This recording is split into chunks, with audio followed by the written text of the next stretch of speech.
Hi everyone, welcome back to A Model Recommends. This is what's in my makeup bag for autumn as requested. Now look, I am actually wearing all of the makeup I'm about to talk about.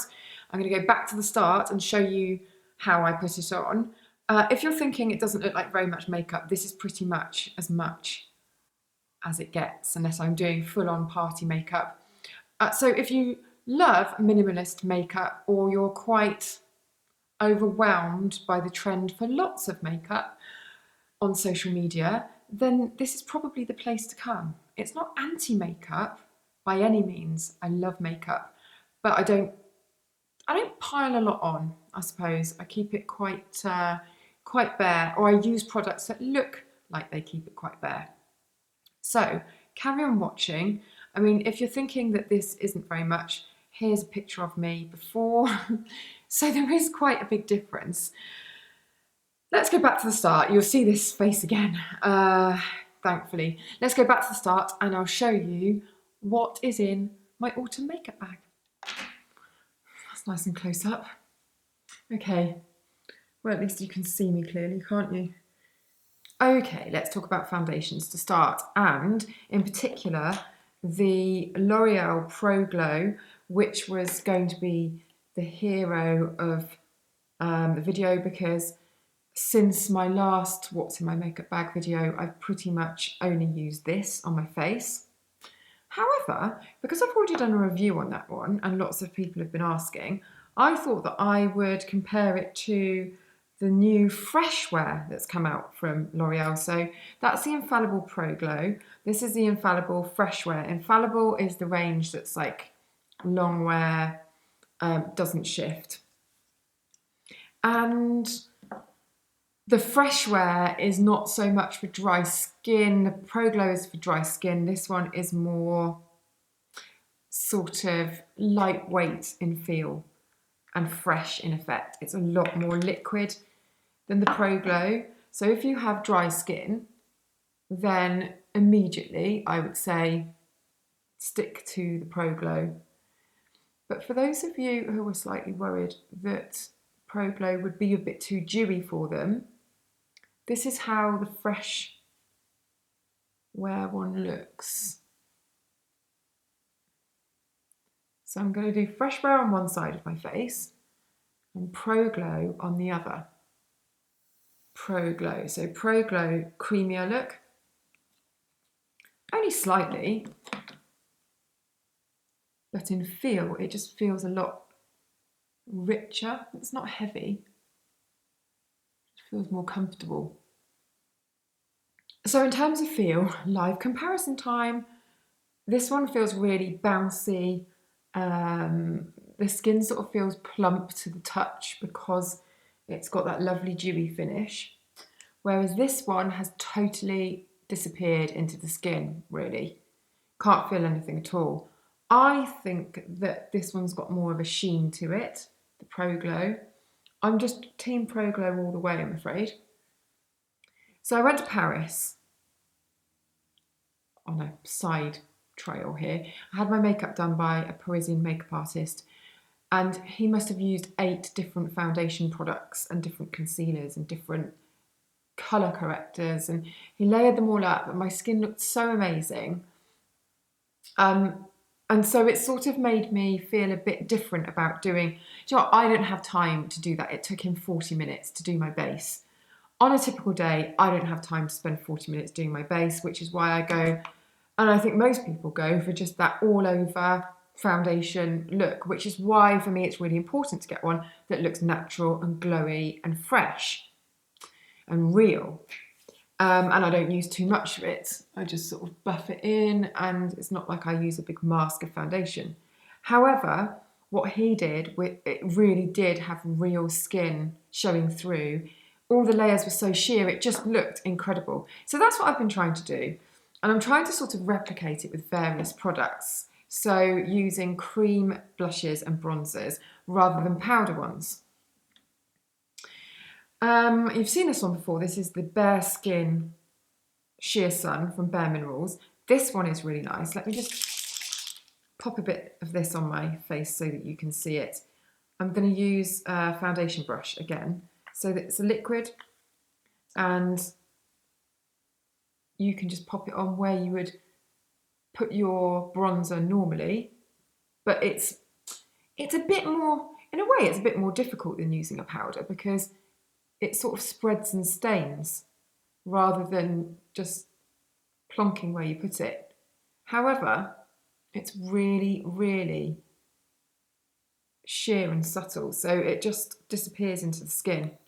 Here I've got a plumping blush Glow Plexion. This is from Studio 10. This is more of a sort of russety colour.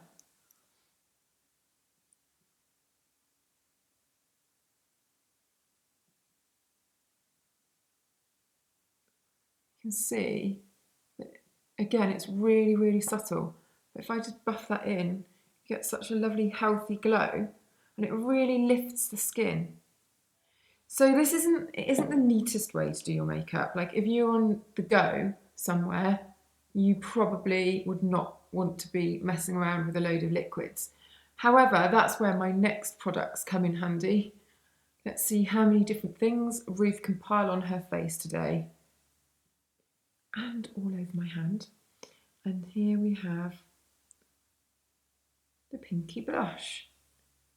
So it's almost like I'm not mixing them together, I'm putting them in different places. So we've got the bronze there, and then we've got the blush on the cheeks. But it's so soft.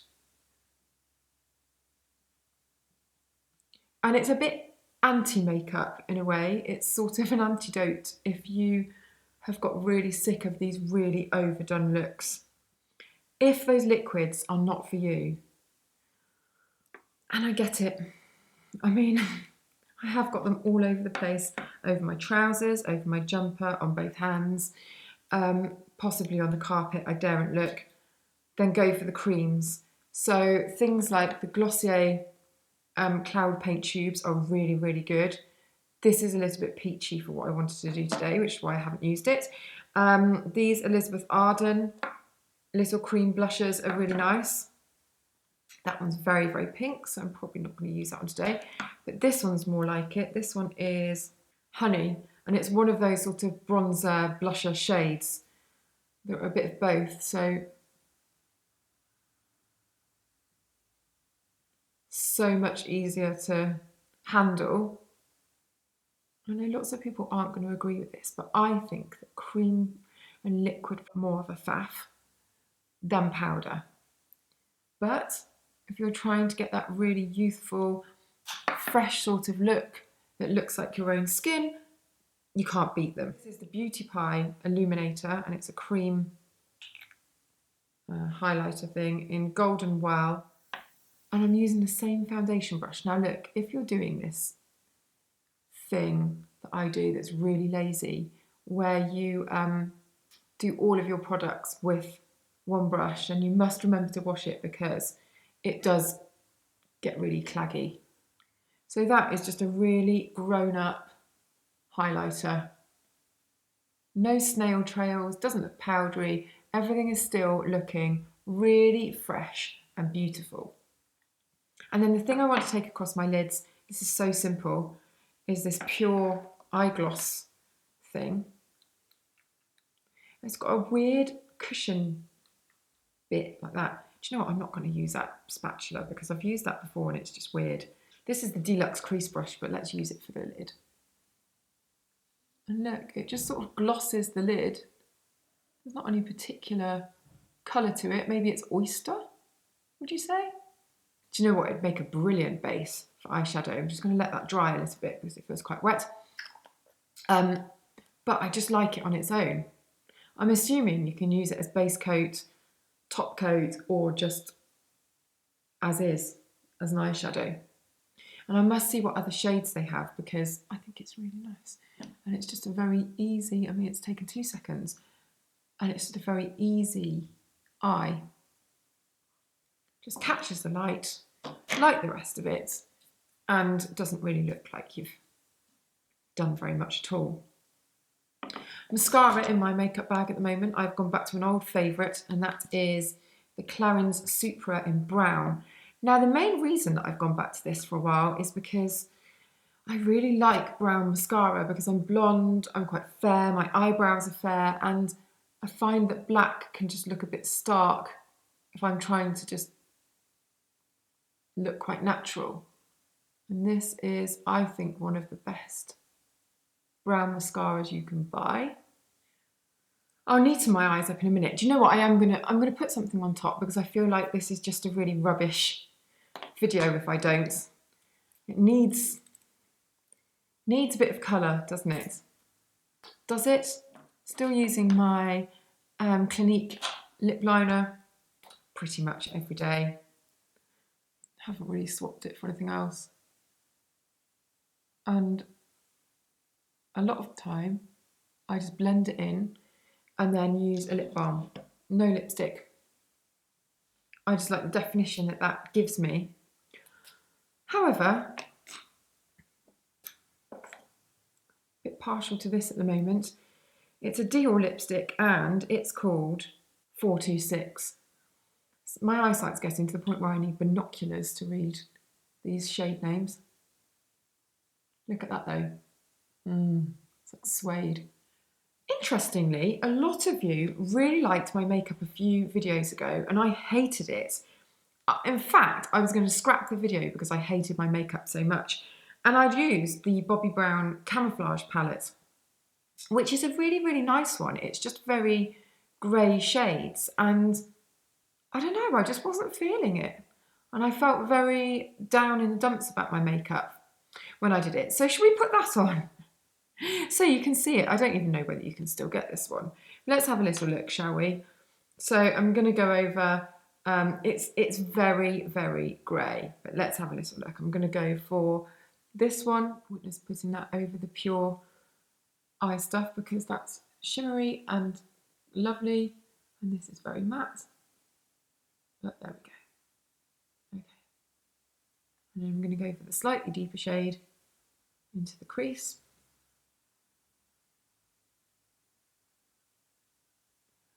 Now, the reason I didn't like it last time when I did this is because I used this glittery overlay top coat thing and I just thought it looked really dirty. I'm not a fan of that shade at all. So I suppose I wasn't really a massive fan of the palette. I love Bobbi Brown palettes, but this one, although I love the packaging, I wasn't overly enamoured with the shades, which is why I didn't really feature it. I told you this was going to be a rambly one. Let's pop this on as well, just in case you're thinking of buying this palette and wondering what it's all about. This is more of a metallic silver. They've all got a nice greenish edge to them.